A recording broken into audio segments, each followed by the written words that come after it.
One of the key tools parents can use to reduce the risk of sexual abuse is learning how to talk to their children about sexuality, and specifically teaching them healthy sexuality.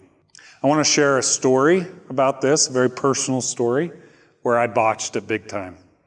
In fact, I have a good friend that says every family has a burnt waffle, and what she means by that is the first child gets the experiment.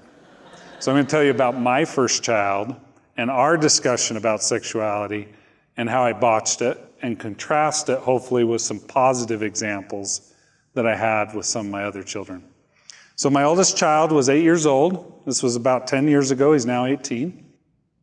I was going to take my son to a basketball game. We're going to have the big talk. So if you can imagine this, we're driving to a basketball game, and being first-time over-paranoid parents, of course, he's in the back seat as an 8-year-old, sitting in a booster seat. Just what you would expect from first-time parents, right? So I just lay it out and tell all about how sex works, why we have sex. And I went on for about 20 minutes. And at the end of that 20 minutes, I asked him, "Son, do you have any questions?" He said, "Yeah, Dad, I have one." So I'm all amped up thinking this was going to be a great conversation. This was going to be a major success. And then he asked this question, "Dad, can we talk about something else?" Well, you can imagine how I felt as a parent. I thought, oh, that was a total fail.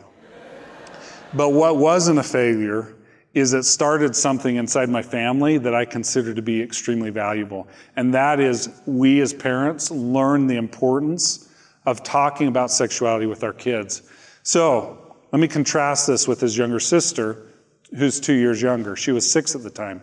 We immediately had age-appropriate discussions with her about her body and about things that would make sense to her at her age. We didn't have the big talk, but we started the little talks. We started the dialogue. An interesting thing happened as she turned 8 years old. We didn't have to come to her. She came to us. I remember it vividly. We were sitting in our bedroom. I was sitting on the end of her bed. She asked a question that was very poignant about sex. Christy and I made eye contact, and we knew we were heading down the road. She went on for about 30 minutes to ask question after question about sex and sexuality. It was a very appropriate, healthy discussion. Some of the key things that I want you to take away from this. First, if you open a dialogue with your kids about sexuality, it will bear good fruit over time. Second, you as a parent have the responsibility to protect your kids, to keep them safe. And sometimes having hard or what can be uncomfortable conversations with your kids about sex is part of that responsibility. Third, if you open dialogue with your kids, the likelihood that they will elevate conversation to you when they need help or when they are at risk is much higher than if you never talk about the topic. Teaching your kids about sexuality is one of the key tools that you can use as parents and caregivers to keep your children safe from sexual abuse.